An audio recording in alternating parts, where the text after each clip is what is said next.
Eu me chamo Aparecida e a gente vai prosseguir em 2 Reis 21. Então, nós vamos fazer a oração, né, que é para entrar na presença de Deus e Ele nos encaminhar à verdade. Vamos orar. Meu Deus e meu Pai, eu entro na tua santa e gloriosa presença, meu Deus, com temor e tremor, sabendo que o Senhor é Deus, magnífico e soberano, Deus, que pode todas as coisas e a tua misericórdia é rica para com a gente, meu Deus. Ah, Senhor, se não fosse a tua misericórdia, ó Senhor Deus de Israel, eu peço que o Senhor dê discernimento a mim, meu Pai, na tua palavra, para que eu possa passar um pouquinho do que o Senhor tem feito, meu Pai, na vida desse povo daqui, instruindo a gente a não fazer o mesmo que esses reis fizeram. Senhor Deus de Israel, passa, meu Pai, com o teu poder, meu Pai, em cada palavra dessa que a gente for falar aqui, que as pessoas que venham escutar, meu Pai, que sirva de exemplo, Senhor. Em nome de Jesus, eu entrego essa meditação nas tuas mãos, Senhor. Grandioso é tu, Senhor. Maravilhoso e soberano, Pai. Todos os dias da nossa vida temos que estar contrito ao Senhor, meu Pai. Porque só o Senhor pode nos encaminhar, porque o Senhor é a porta, o Senhor é a verdade, meu Pai. Enquanto estamos vivos, podemos sim, meu Pai, pedir ao Senhor, porque quando nós fechamos os olhos, meu Pai, acabou. Então, a sua misericórdia é enquanto nós estamos vivos. Então, Pai, toma nossas vidas nas tuas mãos e esse estudo maravilhoso, meu Pai, nas tuas mãos também, e que as pessoas possam discernir, meu Pai, a tua palavra, em nome de Jesus. Amém e graças a Deus. Nós vamos falar aqui do rei Manassés. Ele reinou com 12 anos de idade e foi o pior rei de Judá. Então, Manassés ele tinha 12 anos de idade. Uma criança, né, com 12 anos de idade, o que é que uma criança, eu acho que nessa palavra aqui que eu estudei, as pessoas de antigamente eram mais sábias do que a da agora, porque uma criança de 12 anos, hoje, realmente ela não sabe nada, né? E Manassés, ele tinha 12 anos de idade e começou a reinar e reinou 55 anos em Jerusalém. Ele foi o rei que reinou mais e era o nome da sua mãe, Refizibá. Tá certo o nome, dona? E fez o que era mal aos olhos do Senhor, conforme as abominações dos gentios que o Senhor expulsara das possessões de diante dos filhos de Israel. Ele fez pior, porque tornou a edificar os altos que Ezequias, seu pai, tinha destruído.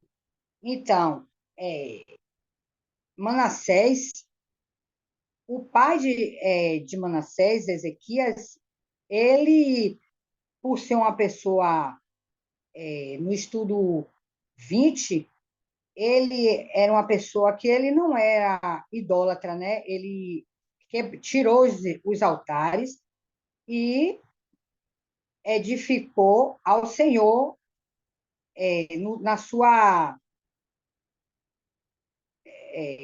Meu Deus. Ezequias, né? Foi um homem íntegro diante do seu reinado. E Manassés fez tudo ao contrário de seu pai, destruindo e levou altares a Baal e fez um bosque, como o que fizera Acabe, o rei de Israel, e se inclinou diante dos exércitos do céu e o serviu. Edificou altares na casa do Senhor, o qual o Senhor tinha falado em Jerusalém, que ele colocava o nome dele. Quer dizer, isso aí é uma afronta. Ele pegar e construir dentro do templo do Senhor altares, edificar. Também edificou altares de todos os exércitos do céu em ambos os átrios, na casa do Senhor, e até fez passar o seu filho pelo fogo. Adivinhas, nuvens, era agoreiros, e ordenou adivinhos e feiticeiros, e prosseguiu em fazer o que era mal aos olhos do Senhor, para provocar sua ira. Que tamanha ousadia que tem esse rei Manassés. Ele provocou a ira do Senhor. Então, a gente vai ver no caminhar aqui que tudo que a gente faz, a gente vai pagar pelo que a gente faz. Então, principalmente quando a gente confronta o Deus, né, de Israel, que ele é poderoso. A gente tem que saber que o Deus que a gente serve, ele é dono de tudo, ele pode todas as coisas, né? Então, também pôs imagens e escultura do bosque e tinha feito na casa do que o Senhor dissera a Davi e a Salomão, seu filho. Nessa casa e em Jerusalém, que escolhi de todas as tribos de Israel, porei o meu nome para sempre. Então, era um lugar sagrado, e Manassés fez o que fez, trouxe ídolos, né? E aqui, como ele fala aqui, essa parte, que ele até queimou o filho, que barbaridade Manassés fez. E as pessoas trazendo para o dia de hoje, tem pessoas que eu converso que são cristãos, que acreditam em horóscopo, quer dizer, acredita em coisas feitas pela mão do homem, mas não acredita no Deus do Criador. Tá na presença de Deus, né, acreditando, fazendo o que é errado. Então, aqui, como ele diz, né, que altares, que tinha falado, os céus, exército dos céus, os atos, a casa do Senhor. Adivinha pelas nuvens, né? Consulta feiticeiros. E tem muita gente que erra nessas coisas. Às vezes, como uma vez eu estava conversando com a pessoa e a pessoa disse que o que ela fazia era simpatia. Como é que uma pessoa está na presença de Deus? É porque não conhece a Deus. Porque tudo que a gente pede a Ele, Ele faz. Não precisa de adivinhações. Eu não preciso de horóscopo para saber o que é que vai acontecer comigo se a minha vida está colocada na mão de Deus. Então, eu não preciso consultar nada, apenas a palavra de Deus. Então, né, e não mais farei mover o pé de Israel desta terra que tenho dado aos seus pais, contanto que somente tenha cuidado de fazer conforme tudo o que lhes tenho ordenado, e conforme toda a lei de Moisés, meu servo, lhe ordenou. Obediência. Deus só quer obediência. Se a gente obedecer a Ele, a gente vai. Não digo que a gente não vai ter. No mundo tereis aflição, mas tem bom ânimo. Se a gente anda com Deus, a gente vai conseguir, né? A gente não é melhor do que ninguém, porque nós somos cristãs, a gente não passa por tribulações, não passa, passamos sim, mas conseguimos sair porque temos a paz, temos a sabedoria e outra coisa, temos o entendimento que Deus é com a gente, que esse Deus é grande, é maravilhoso e podemos tudo com ele sim, através dele. Mas Manassés, porém, não ouviu, porque o povo não ouviu, porque Manassés instruiu eles a não ouvir. Então, a gente é exemplo, tudo que a gente faz, tanto dentro da nossa casa como fora da nossa casa, a gente leva as pessoas a seguirem para o bem ou a seguir para o mal, de tal modo que, de tal modo o fez errar. Então, Manassés, de tal modo o fez errar, que fizeram pior do que as nações que Deus tinha destruído diante dos filhos de Israel. Manassés conseguiu fazer pior.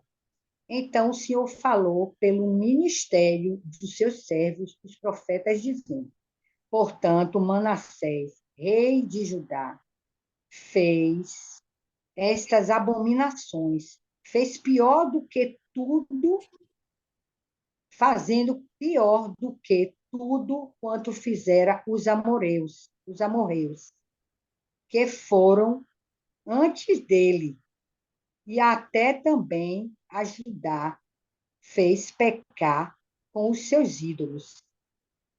Por isso, assim diz o Senhor de Israel: eis que hei de trazer um mal sobre Jerusalém e Judá, que qualquer que ouvir lhe ficarão retinindo ambos os ouvidos. Qualquer que ouvir vai lembrar do que aconteceu, né, em Jerusalém e Judá. E estenderei sobre Jerusalém o cordel de Samaria e o prumo da casa de Acabe, e limparei Jerusalém como quem limpa o prato, limpa e o vira de cabeça para baixo. Imagine a pessoa chegar a tal ponto que Deus acaba com a misericórdia. Acabou a misericórdia de Deus aqui. Deus, Deus deu misericórdia, mas aqui tem hora que acaba a misericórdia de Deus, porque a atrocidade é tão grande, os erros, as falhas são tão grandes que, às vezes, né, aí as pessoas dizem assim: ah, Deus, por que permitiu isso? Mas as atrocidades que as pessoas fazem são tão grandes que Deus, às vezes, tem que fazer isso mesmo, viu? E desampararei os restantes da minha herança, entregá-lo-ei nas mãos dos inimigos e servirão de presas e despojo para todos os seus inimigos. Grande a ira de Deus, mas a misericórdia dele ainda pendura, né? Nos tempos de aqui e nos tempos de hoje para com a gente. Portanto, fizeram o que era mal aos olhos e me provocaram a ira. É de hoje que Manassés provoca a ira de Deus, fazendo tanta coisa. Deus é Deus. Então, trazendo para os dias de hoje, a gente conhece a palavra de Deus. A gente tem que procurar conhecer a Deus profundamente, porque de Deus não se brinca e nem se zomba, porque a consequência vem depois.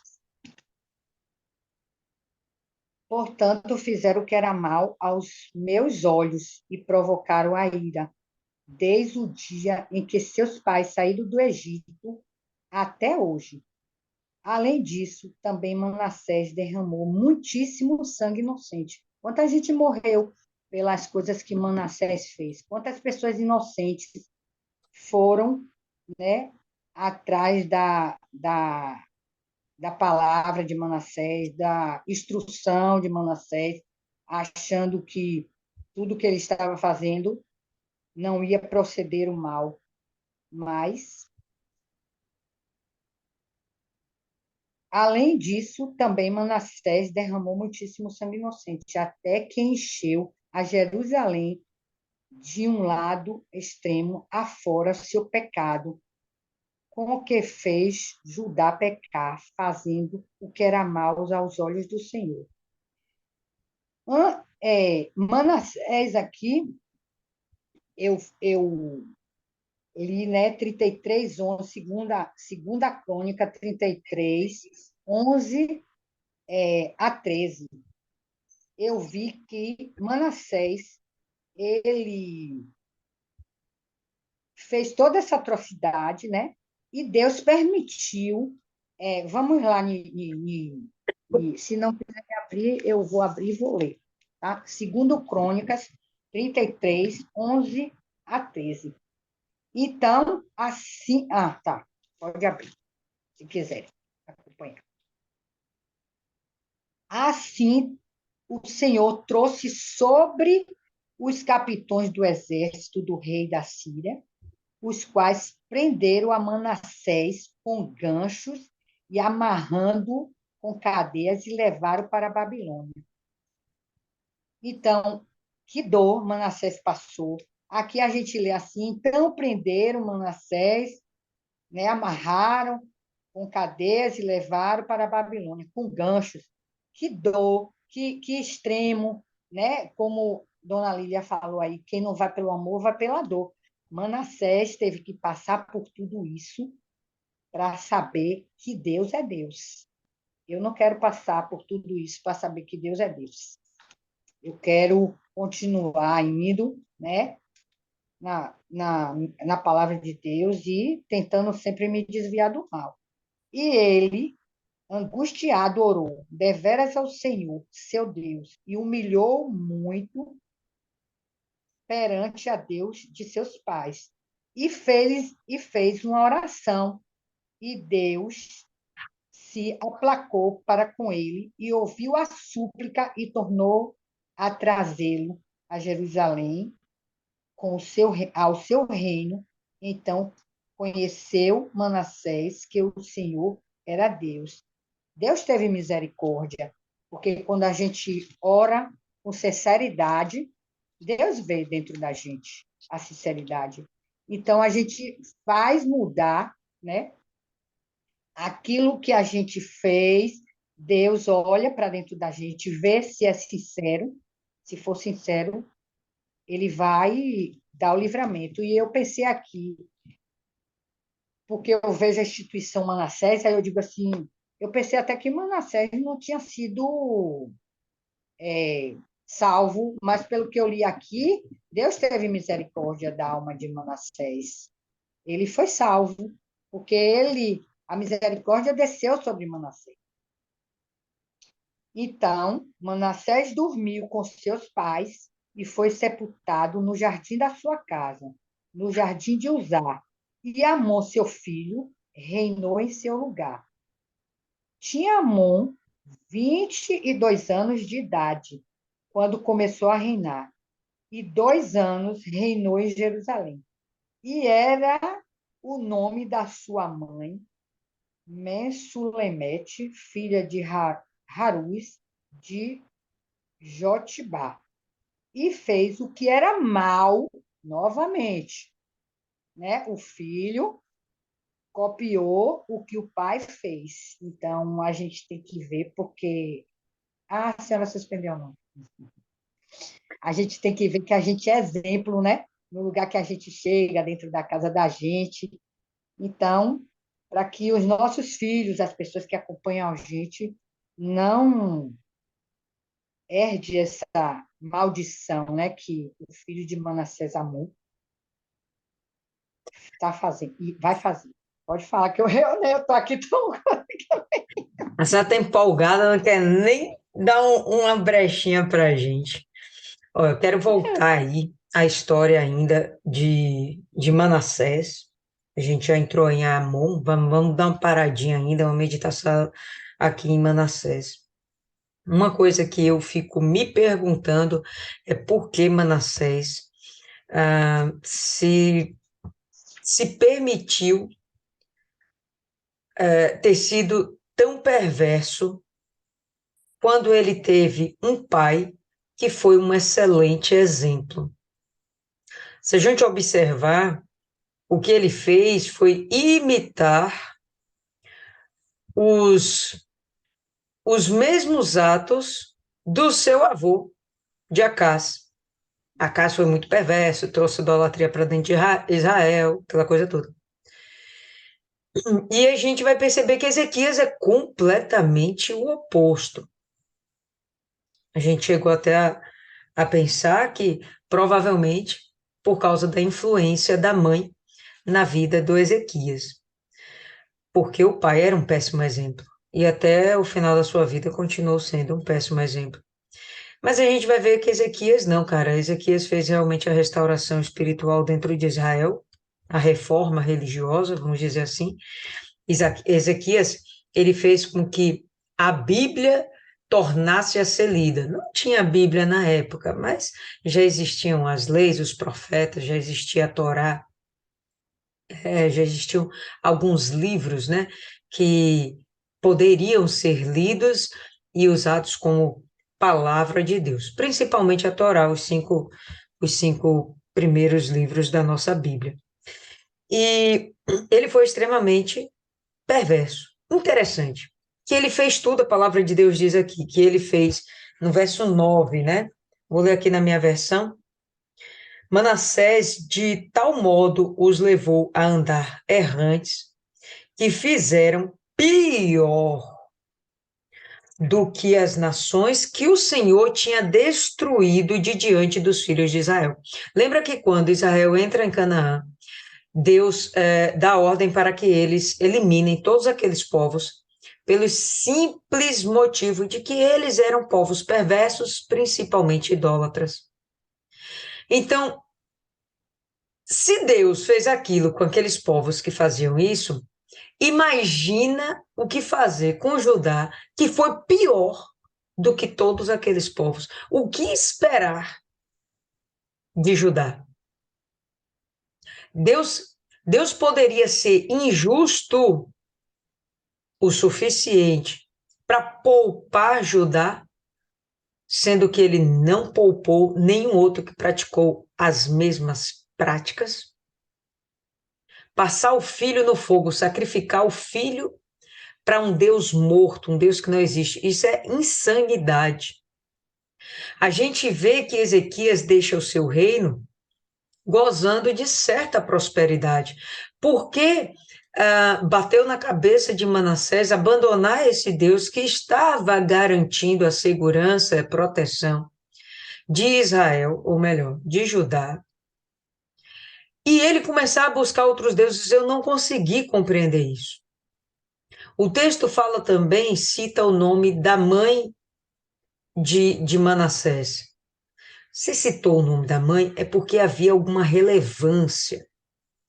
Eu levo os meus pensamentos até a ideia de que possivelmente essa mãe fosse uma mãe idólatra.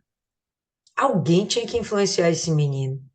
De onde veio na cabeça dele restaurar os postes ídolos, entrar no templo de Salomão, que a gente vê que o texto não trata mais o templo de Salomão como o templo de Salomão, fala da casa do Senhor. Entrar na casa do Senhor, levantar lá dentro ídolos, imagens, esculturas a respeito da adoração a falsos deuses. Por que ele fazer isso se ele já tinha Deus como referência de proteção e provisão? Eu fiquei aqui me perguntando se vocês têm aí uma resposta, gostaria de ouvir vocês. Depois eu continuo aqui minha linha de raciocínio. Alguém gostaria de falar a esse respeito? Eu estava me perguntando isso, o que levou, né, ele a escolher, porque aqui deixa claro que foi uma escolha dele, né, de estar fazendo tudo para afrontar a Deus. E eu até grifei algumas partes aqui que eu achei interessante, recapitulando o que a gente viu ontem sobre a questão da aliança. Você vê que Deus ele não tirou a mão de Israel, ele deixou com que fosse acontecendo segundo as suas escolhas, né? Mas eu acredito que ele sabia o caminho, porque a partir do momento que a gente vê em Crônicas que a coisa apertou, que ele se angustiou, ele intercedeu a Deus, e ali o coração dele, eu acredito que mudou, e Deus viu a sinceridade dele, e assim o perdoou, fez a mudança, aquela questão que a gente estava falando ontem, né? Enquanto ele estava querendo fazer do jeito dele, Deus permitiu. A questão do livre-arbítrio, né? Você quer seguir esse caminho, vá por esse caminho, mas você vai colher o que você plantar, né? Agora, a partir do momento que ele ele passou por aquela situação, que ele se viu em uma situação em que não tinha mais jeito, né? Recolheu a Deus. Então, isso mostra que ele sabia o caminho. Agora, o motivo pelo qual ele, como é o nome, escolheu fazer isso, realmente eu também fiquei aqui me perguntando o porquê, né? De querer afrontar Deus dessa forma. Fala aí, Isis.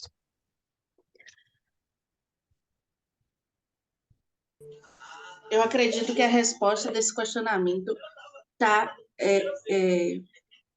na situação e no momento em que ele estava vivendo. Ele era um menino, 12 anos, sem a figura do pai, que era essa figura de inspiração, essa figura que ele tinha para se inspirar ou para aprender mais de Deus. Você tem tempos de paz e você tem a sedução do inimigo. Abaixa a luz. Ih, tá dormindo, peraí.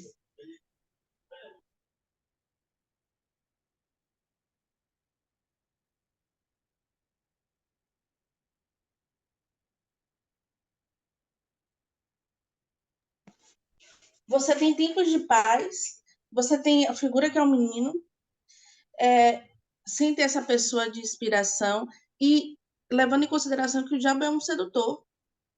Diferente do que as pessoas acreditam, dificilmente o diabo vai se apresentar de chifre e rabo. Ele vai se apresentar como uma figura bonita.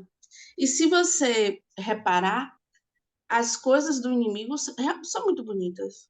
Pelo menos, ao meu ver, o candomblé é muito bonito. As roupas, as danças, é algo extremamente sedutor e atraente. As histórias são bonitas, são bem contadas. A questão das estrelas, né? Ele diz que ele adorava as estrelas, dos astros, a história dos astros, que você pode prever o futuro. Isso é extremamente sedutor. E essa semente ruim vai brotando e vai se multiplicando de uma forma que ele acaba não vendo aquilo como algo ruim, algo natural, algo belo, algo muito bom, mas aquilo realmente não agradava a Deus. E você vê a ousadia do menino quando ele coloca o nome do seu filho no nome de um deus pagão, Amon, pesquisando rapidamente, é o nome de um deus. Então ele estava muito à vontade nesse tempo de paz. Às vezes tem pessoas que precisam passar pelo fogo para se quebrantar. É preciso às vezes quebrar o vaso para ele saber que é vaso.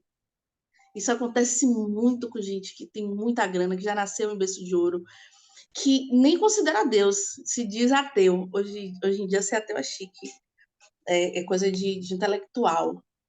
E essa presunção, esse tempo de paz, traz essas coisas. E essa falta de necessidade, falta de provações, vai deixando o diabo à vontade. Porque a vontade do diabo não é que você passe por momentos difíceis, não. É que você continue aquela na mesmice, vivendo e se deixando levar e não buscando a sua salvação. É isso.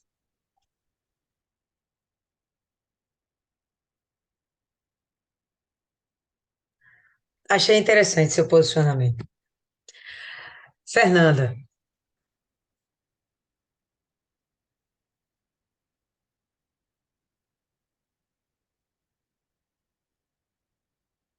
Boa noite, meninas. O porquê de Manassés ter escolhido este caminho de se voltar contra Deus de uma maneira assim declarada, eu não sei responder.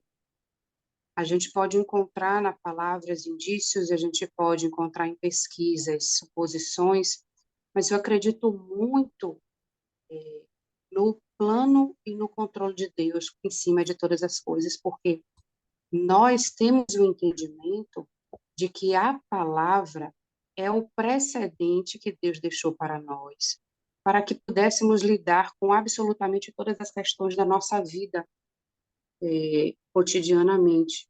São os exemplos que o Pai deixou para que tirássemos de tudo lições para os acontecimentos da nossa vida hoje. Como hoje poderíamos falar do perdão para um estuprador, um maníaco, um torturador e criminosos terríveis nos tempos atuais, sem um precedente de um Manassés da vida, por exemplo. Como poderíamos falar de salvação e perdão para aqueles criminosos terríveis e pessoas terríveis, extremamente usadas pelo diabo, se nós não tivéssemos pessoas como Manassés como exemplo na palavra? Então, nós falamos com toda a segurança hoje, quando evangelizamos, que há salvação para todos aqueles que se arrependerem e que Jesus derramou o sangue dele na cruz, nos livrando dos nossos pecados à luz do nosso arrependimento sincero e que todos têm acesso à salvação. Por quê? Porque a palavra nos assegura disso. E como que a palavra nos assegura? Com exemplos como o de Manassés, por exemplo. Então, eu acredito que mesmo lá atrás, quando o Senhor fez um plano e que ou apenas adiou ou modificou à luz de uma oração de um servo sincero, Deus sabia de tudo isso, estava no controle de tudo isso, permitiu e também usa isso na sua infinita sabedoria para nos auxiliar na nossa vida, para mostrar para a gente que todos têm condições de serem salvos. Então, nesse aspecto, eu vejo que a grandeza, o controle, a sabedoria e a perfeição do plano de Deus, que está explícita na palavra de Deus, é o que mais nos encanta, nos alimenta, nos fortalece, nos motiva, sabe? E nos renova para continuar. Como que a gente chega numa pessoa totalmente destruída hoje por tanta coisa que ela já fez ou que já aconteceu na vida dele, a gente fala com tanta segurança que Deus perdoa ela, porque nós temos a palavra que nos fundamenta para isso. Então, essa questão me faz pensar dessa forma, tá? É isso. Beleza, Martiane. Então, eu estava aqui pensando e eu cheguei à conclusão do seguinte: a Bíblia mesmo fala, lá, se eu não me engano, no livro de João, que o Senhor Jesus ele foi colocado entre malfeitores, né? E se eu não me engano, lá no livro de Isaías, dá mais detalhes sobre isso, né? Fala sobre o sacrifício do Senhor Jesus, como foi. E eu estava aqui pensando, não passa pela nossa mente, mas a nossa natureza, a nossa natureza, ela é extremamente pecaminosa. Nós, por mais que a gente se considere uma boa pessoa, fulano não bebe, fulano não fuma, fulano não faz nada de errado, fulano é uma boa pessoa, fulano tem um bom coração. Isso não é verdade, porque a natureza em si do ser humano, ela é terrivelmente pecaminosa, ela é podre, ela é imunda. E tem pessoas que não passam pela nossa mente, mas tem pessoas que são instrumentos declarados do mal. São pessoas que estão ali sendo usadas pelo mal. Não sei se vocês já chegaram a ver, mas eu já vi alguns testemunhos de pessoas que elas ficavam manifestadas, né, 24 horas. A vida dela era estar manifestada. Tipo, aqui a Bíblia não fala, poxa, Manassés estava manifestado. Mas você consegue imaginar uma pessoa em sã consciência lançando o filho no fogo? A gente não consegue imaginar. Então, a gente pode ter uma ideia que ele estava sendo usado pelo mal. A gente, com a nossa inteligência, a gente consegue pensar que ele estava sendo usado pelo mal. Claro que o mal não estava ali 24 horas, como posso dizer, poxa, me fugiu a palavra, mas enfim, o que eu quero trazer é o seguinte, que o mundo não mudou. Se a gente perceber, as histórias, elas se repetem em pessoas diferentes. Hoje em dia, a gente conhece algum Manassés. Eu já fui um Manassés. Então, alguns de vocês já foram Manassés. Então, a história, ela se repete em pessoas diferentes. Então, o que que leva uma pessoa que tem bons exemplos de fé, seguir caminhos errados, né? A gente não pode ter uma resposta exata, porque são 1001 motivos.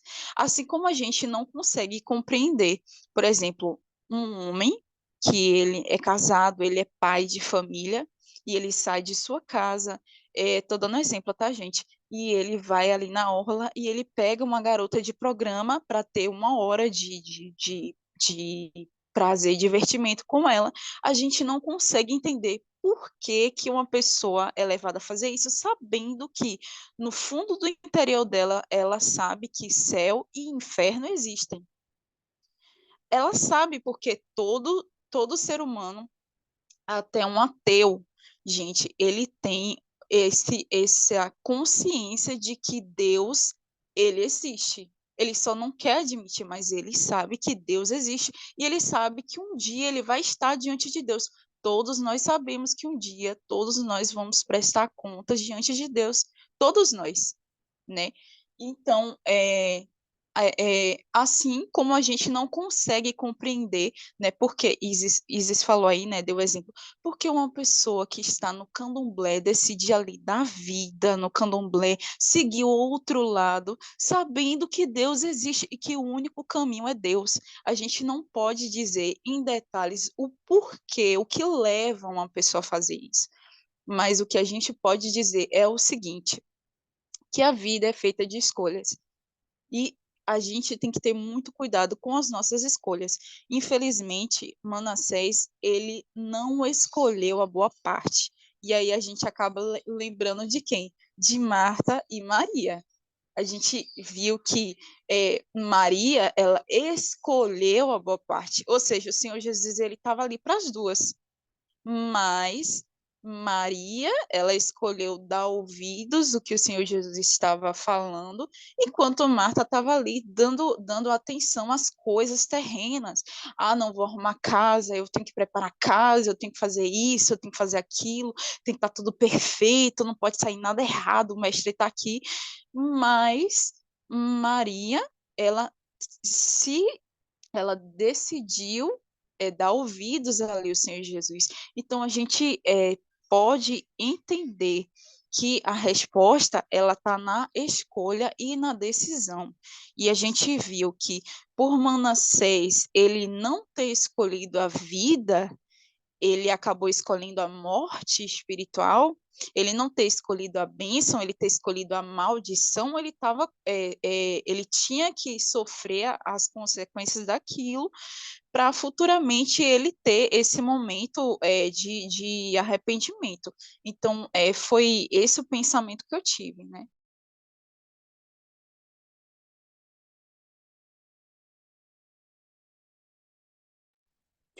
Cristiane,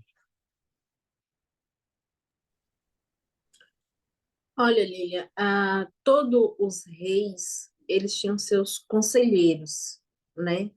Um rei, ele nunca tomava uma decisão por si só, principalmente se ele não fosse um rei, assim, determinado ou que soubesse o que estava fazendo. Acredito aqui que ele, no caso, na pergunta que você fez, né? Eu acredito que ele foi influenciado e ensinado a ser idólatra. E ele foi muito fiel naquilo que ele aprendeu. Ele foi excelente no que ele aprendeu. Aí você também falou da mãe dele. Pode ser. Agora, a mãe dele viu Deus fazer coisas grandes, né? Viu Deus livrar Judá, né? No caso da mão do rei da Síria. Ele viu Deus fazer, viu Deus acrescentar mais 15 anos na vida do marido, do rei Ezequias, Então, é complicado essa mulher ser tão idólatra a ponto de ensinar o filho simplesmente desprezar Deus dessa forma e aceitar ele a fazer os filhos passarem pelo fogo, né? Sacrificar os filhos. E, no caso, ele, né, ela permitir que o filho sacrificasse, no caso, os netos, né? Então, eu acho que os conselheiros, os que a gente chama de braço direito deles, têm uma influência muito grande na vida dele. Talvez foram eles que ensinaram, porque 12 anos, 12 ainda é criança, né? 12 ainda é criança, está entrando na adolescência ali. Então, eu acredito que tem muito a ver com quem estava do lado dele, em termos de conselheiros, de ministros, de toda essa coisa toda aí.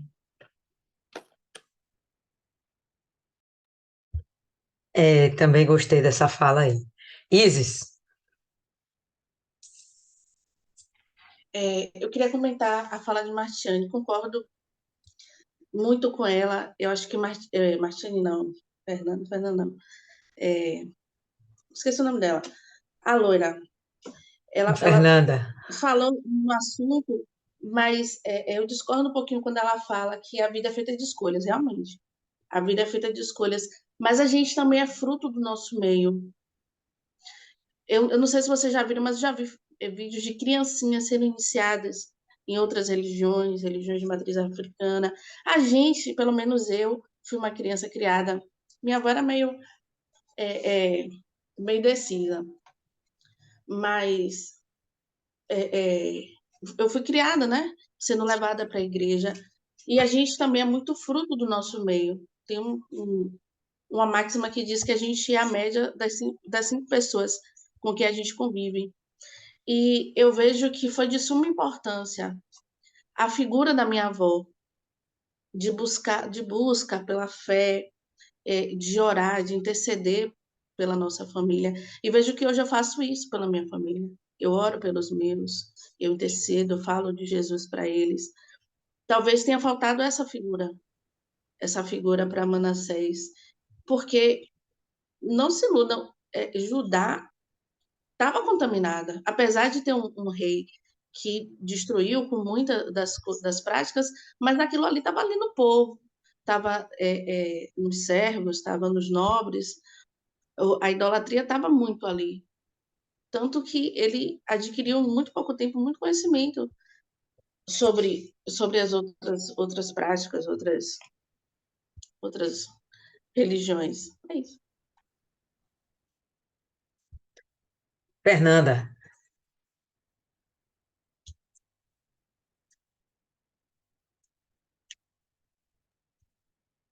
Rapaz, se eu te disser que eu lembro exatamente o que eu ia falar, não é verdade. Eu já ouvi tanto aqui que eu já perdi a linha do que eu ia falar.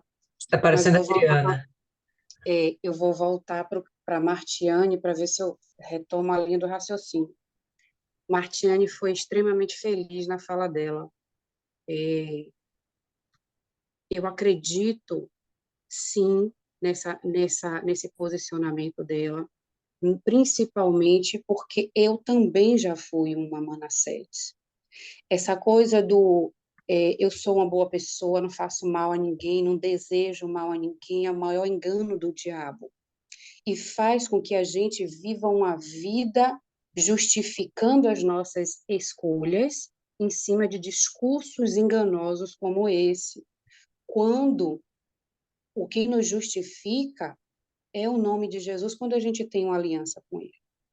Dentro ainda desse raciocínio de que todos nós, todos não, desculpa, vou falar de mim, de que eu já fui uma Manassés, está a questão da escolha, entra a questão do que Isis acabou de falar, de que também somos fruto do meio, porque esse aspecto eu discordo completamente desde o tempo que eu era do mundão. Nós somos donos e responsáveis pelas nossas escolhas, e voltando ao fato de que eu fui uma Manassés um dia, eu cresci nesse meio dessa fé. Eu, inclusive, falei recentemente na reunião lá na aula de obreiro sobre isso. eu cresci nesse meio, eu era uma criança, eu recebi uma palavra de maldição de que eu seria de uma entidade tal, de que eu serviria a entidade tal. No entanto, eu cresci nessa palavra, eu cresci nessa cultura, eu cresci nessa fé, nessas influências e nessa opressão também dessa fé. Eu também cheguei a ser, tipo, que forçada a ter que crer naquilo. No entanto, eu não quis aquilo para mim. Ainda que eu não tenha buscado Jesus de uma maneira consciente, decidida e tal, ainda que eu não tivesse me entregado a Deus aquela fé, eu não queria. Então, o meio pelo qual eu fui formada, o mesmo meio que ajudou a forjar o meu caráter, nos bons exemplos, no ser boa pessoa, eu fiz a minha escolha naquele ponto da minha vida. E essa escolha de não aceitar aquilo, acredito também que fez com que Deus me puxasse pela mão. E eu fiz uma nova escolha em escolher a Jesus. Naquele momento, eu rejeitei uma fé, fiz uma escolha. Em dado momento, eu escolhi Jesus. Então, nós somos donos das nossas escolhas. Aquele que tem a comunhão com Deus busca no Senhor a direção da sua vida na palavra de Deus. E, inclusive, eu quero comentar isso também. Eu tenho deixado muito a desejar nas meditações. Mais uma coisa, eu tenho certeza, eu não acho nada. Eu creio no que está escrito. Eu creio no que está escrito num livro antes, no outro depois. O texto aqui não trouxe tudo. Se tiver um outro e eu tiver acesso a esse outro que complemente aquele raciocínio, como a senhora faz? Vai lá, vem cá, livro tal, livro tal. Eu creio, mas fora isso eu não acho. Eu não vou falar o nome, eu procurei aqui, não achei, mas tem um rei aqui que começou a reinar criança e que foi influenciado positivamente, graças a Deus, por um tutor. Acho que foi o menino, desculpa, gente, eu estou realmente deixando a desejar. A palavra menciona que ele teve a influência daquele tutor. Ok? Eu acredito nisso. Eu tenho buscado meditar na palavra e encontrar o entendimento do Espírito Santo na palavra. Então, baseado nisso, eu fui uma Manassés e tenho buscado permanecer salva, porque hoje eu já não sou mais. Então, onde e como? Na palavra. Enfim, é isso. Beleza. Pois bem, ainda que a palavra não diga exatamente o porquê de Manassés ter ficado assim, vocês aí levantaram vários pontos que eu achei interessante. O ponto que Isis falou de que tempos de paz fazem homens fracos. Ele realmente estava vivendo um momento muito favorável para ajudar, não tinha muitas guerras, não tinha muitas complicações, né? E teve tempo para ficar fazendo besteira.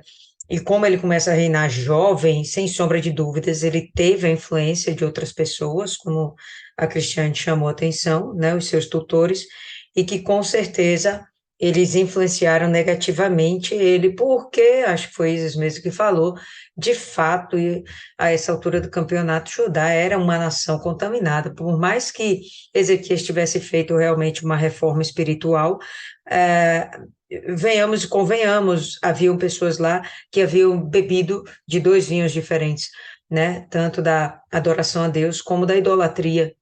E eles ainda estavam realmente contaminados com isso. Hoje, pela tarde, a gente foi fazer uma visita e o PR que foi junto com a gente, o pastor que foi junto com a gente, fez um comentário interessante, porque existem pessoas que saem de uma sexta-feira de oração, de descarrego, né? Como a gente chama lá na nossa igreja. E assim que sai, sexta-feira, assim que sai da nossa reunião, eles vão para o candomblé arriar despacho. Então, são pessoas que beberam de 2 vinhos diferentes ao longo de suas vidas e ainda não decidiram, não tomaram, não fizeram a escolha, né? Estão cocheando entre 2 pensamentos. Como ele era realmente muito novo, ele não tinha muita experiência com Deus, conviveu de fato pouco tempo com o pai, venhamos e convenhamos, né? Ele só teve 12 anos na presença do pai, e enfim,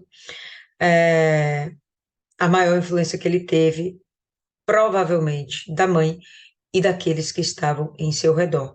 Enfim, eu não imagino que uma criança sozinha por si, opa, vou praticar toda a maldade do mundo, sem que haja uma influência inicialmente, até porque se toda a idolatria foi eliminada de Judá, por que ele tinha a idolatria como uma referência? Alguém realmente falou isso para ele. Eu achei também interessante aqui, no verso 13, que fala assim, vou falar como está aqui na versão: estenderei sobre Jerusalém o cordel de Samaria e o prumo da casa de Acabe. Eliminarei Jerusalém como quem elimina a sujeira de um prato, limpando e virando-o de boca para baixo. Vamos imaginar quando ele fala do prumo, quando ele fala do cordel, ele está falando de uma linha de comportamento, de ética, de moral, que ele vai usar como juízo, ele não vai fugir, ele está falando de parâmetros muito firmes que ele usou em Israel e ele vai usar em Jerusalém. O que ele usou contra Israel? Um parâmetro contra a idolatria. O que aconteceu com Israel, pessoal? Aqui a gente já sabe, Israel já foi desarraigado de sua terra, existe lá em Israel povos diferentes habitando aquele lugar, não é mais Israel. Agora são assírios, e diga-se passagem, que não são nem assírios de verdade, são povos que os assírios conquistaram e jogaram lá. E Israel foi removido da sua terra e foi lançado em outras terras como escravos. No momento que ele chega e fala, olha, a mesma medida eu vou usar contra Jerusalém, contra Judá, é a mesma coisa. Se está havendo esse nível de idolatria, vai acontecer a mesma coisa, eu vou desarraigar vocês de suas terras. Ele envia os profetas para bater o alerta, tocar a trompeta. Nesse momento, Judá ainda se faz de surdo. E ele fala, né, que eliminarei Jerusalém como quem elimina a sujeira de um prato. Você imagina que depois da sua refeição, você vai lá e coloca o prato na pia. Você não vai mais usar aquele prato enquanto ele não for lavado, tá? A não ser que você seja muito porquinha. Como eu creio que nós não somos desse naipe, né? A gente vai lavar, e se ficar alguma sujeirinha, uma manchinha de gordura, a gente vai pegar e vai lavar direito, de modo que nada de impureza persista naquele prato, para que depois possamos usar e, de fato, não haver mais contaminação. De uma forma bem física falando, né? Bem material. Se o prato fica sujo, aquilo ali vai fermentar. Depois eu vou comer naquele prato sujo, aquela fermentação ali, pode escrever, eu vou ter uma indigestão. No mínimo, vou ter uma disenteria braba, no mínimo. Aquilo não vai fazer bem para o meu corpo. Então, ele está falando, usando uma linguagem, né, para explicar que não tem jeito, Jerusalém vai ter que ser limpa, e eu não vou poder mais escolher de Jerusalém o meu povo eleito, porque tem muita impureza, vou ter que limpar tudo. Então, de modo que Jerusalém vai ficar vazia, seca. E a gente sabe disso, né? Mas ele alerta primeiro. Eles já têm o exemplo de Israel. O Espírito Santo, através dos profetas, está falando mais uma vez com Judá. Olha, se vocês continuarem nessa prática, vai ser dessa mesma forma, tá? E parece que eles se fazem de surdos. O nosso tempo está curto, mas só para a gente ter pelo menos algo de bom, né, a respeito de Manassés, vamos voltar para a 2 Crônicas. Como Dona Cida já estava evoluindo para Amon, ela deixou isso aqui de lado, mas eu acho que é interessante a gente retomar. 2 Crônicas, no capítulo 33, a gente vai ver mais uma vez a partir do verso 13. Orou ao Senhor e o Senhor se tornou favorável para com ele. Atendeu-lhe a súplica e o fez voltar para Jerusalém, ao seu reino. Então Manassés reconheceu que o Senhor é Deus. Vamos avançar, pessoal, porque eu acho isso aqui muito maravilhoso. É o que aconteceu com a gente, né? Éramos Manassés. Vamos lá. Dito isto, Manassés construiu a muralha fora da cidade de Davi, a oeste de Gion, no vale, e a porta, e a entrada do portão dos peixes, abrangendo Ofel. Ele fez uma muralha bem alta. Por quê? Porque ele estava preocupado em proteger aquela cidade, né? Então, tudo que ele tinha feito em prol de idolatrias, agora ele voltou-se, não, vou agora trabalhar na cidade, vou cuidar do meu povo, vou cuidar daquilo que me pertence. Também pôs chefes militares em todas as cidades fortificadas de Judá, né? Está se preparando para uma guerra iminente. A Síria ainda é um inimigo em potencial. Tirou da casa do Senhor, olha que bacana, os deuses estranhos e o ídolo, bem como todos os altares que havia construído no monte da casa do Senhor e em Jerusalém, e os lançou fora da cidade. Então ele começa a fazer aquilo que o pai fez. Bacana. Restaurou o altar do Senhor, sacrificou sobre ele ofertas pacíficas e de ação de graças, e ordenou a Judá que servisse o Senhor. Ele agora está sendo um exemplo e ele ainda está falando, Judá, vocês têm que seguir esse exemplo. A mesma coisa que o pai dele fez. Judá, vocês têm que voltar a ler a Bíblia. Sacerdotes, vocês têm que voltar a ensinar no templo. Nós temos que voltar a comemorar a Páscoa. Ele está fazendo aqui a mesma coisa. Servisse ao Senhor, Deus de Israel. Porém, o povo contaminado, que não teve a experiência que Manassés teve nesse momento, ainda sacrificava nos lugares altos, mas somente ao Senhor, seu Deus. Lembra aqueles altos onde eles sacrificavam a Deus, mas que não era mais para serem usados, e que Ezequias fez questão de arrancá-los de dentro de Judá? Pois bem, esse daqui reconstruiu, e esses lugares altos permaneceram. Por quê? Porque eram para Deus, mas não era mais algo que fazia parte da vontade de Deus. O que importa é que depois que ele realmente teve um encontro com Deus, como a gente, quando nós tivemos um encontro com Deus, a gente reconhece, opa, só Jesus é o Senhor, só Deus é o Senhor, o Espírito Santo é o meu consolador.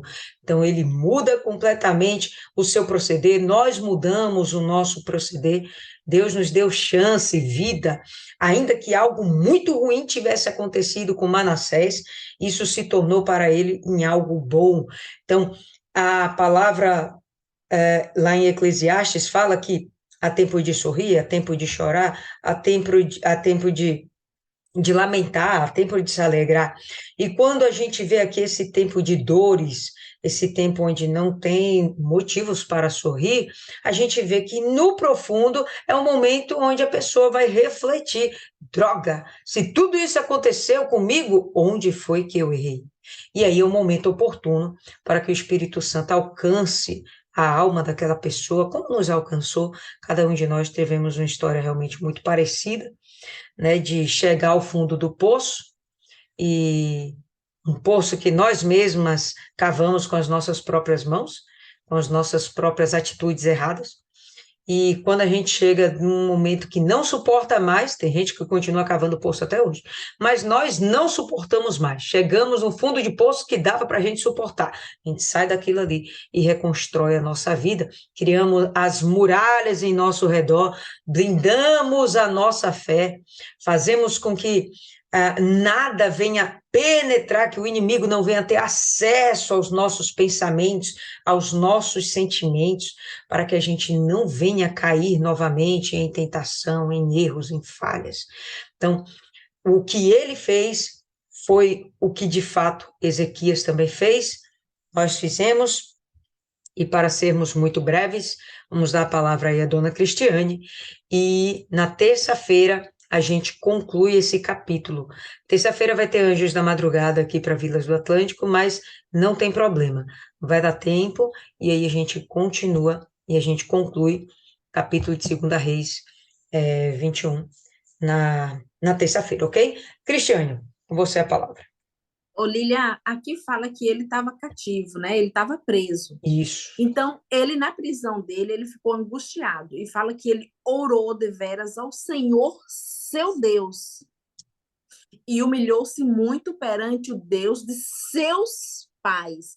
Então, tipo assim, o que dá de entender é que tudo aquilo que ele fez foi orientado, foi instruído, mas ele tinha Deus dentro dele, ele tinha o conhecimento de Deus, tanto que ele rapidinho se voltou para Deus. Não fala que ele buscou Baal aqui, não fala que ele buscou outros deuses. E outra coisa, nesse momento que ele estava cativo aqui, que ele estava preso, não apareceu nenhum profeta para conversar com ele e falar para ele se arrepender e se voltar para Deus. Ele fez isso aqui sozinho. Então, porque ele tinha conhecimento de Deus, ele sabia quem era Deus. Então, dá uma sensação de tudo aquilo que ele fez foi por capricho, por uma naturezinha ruim, sabe? Porque os outros mandaram, ele fez, ele achava que era certo. Mas aqui mostra que ele tinha Deus e os pais dele. Então, ele foi criado. Ezequias passou para ele quem era Deus. A mãe passou para ele quem era, porque quando apertou, ele buscou a Deus. Ele não buscou a Baal, que ele tanto levantou, adorava lá. Verdade. Dona Cida, concorda da gente parar por aqui hoje e aí a gente retomar na terça-feira? Tudo bem? Tudo bem. Então, vamos fazer o seguinte: indica aí alguém para fazer a oração, Dona Cida.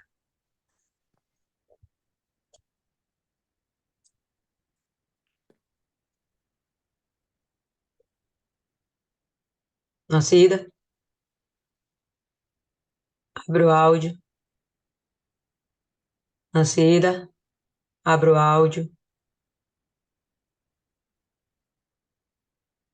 Eita, ficou Dona nervosa. Marli, eu acho. Não, é porque não dá para ver todo mundo. Pronto, Dona Marli, arrebentou. Dona Marli.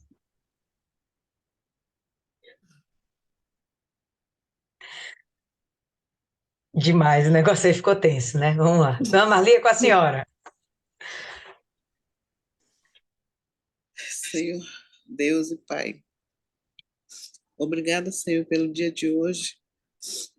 Obrigada por tudo que o Senhor fez em nossas vidas, Senhor, desde o amanhecer até agora. Muito bom, Senhor, estar na Tua presença. Pai Santo, nós te pedimos que o Senhor venha tomar conta daquele rapaz que se acidentou, meu Deus, é a família dele. Senhor, fala no coração dele. Senhor, toma conta das nossas famílias. Ó Pai, fala no coração de cada um, que o Senhor venha falar na mente deles, que eles venham se conscientizar, Senhor, que eles necessitam do Senhor, que o Senhor está de volta. Pai Santo e bendito, eu te peço, abençoa na terça-feira, Senhor, os pontos de oração.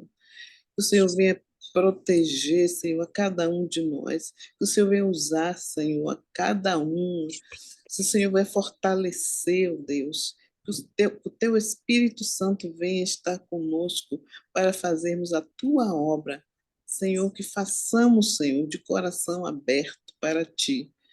Jesus, venha levar almas preciosas, pessoas que estejam precisando de ti, que isso é a maioria, Senhor. Pai justo, toma nossas famílias, nossas vidas em tuas mãos. Toma, Senhor, os pastores, todos eles, os bispos. Toma as famílias, os membros, cada grupo, Senhor. Cada um dos grupos, toma todos nas tuas mãos, sustenta-os, fortaleça-os, ó Deus. Não deixe que nenhum sequer venha cair, mas que o Senhor venha fortalecer, que eles venham estar preparados, Senhor, para o dia do Senhor. Pai Santo, justo, nos dá uma ótima noite, meu Deus. Que nós venhamos ter um sono tranquilo e abençoado, e o amanhecer também na tua presença. Nós te agradecemos, ó Deus, entregamos tudo e todos em tuas mãos, em nome do Senhor Jesus. Amém. Amém, povo lindo. Por hoje é só.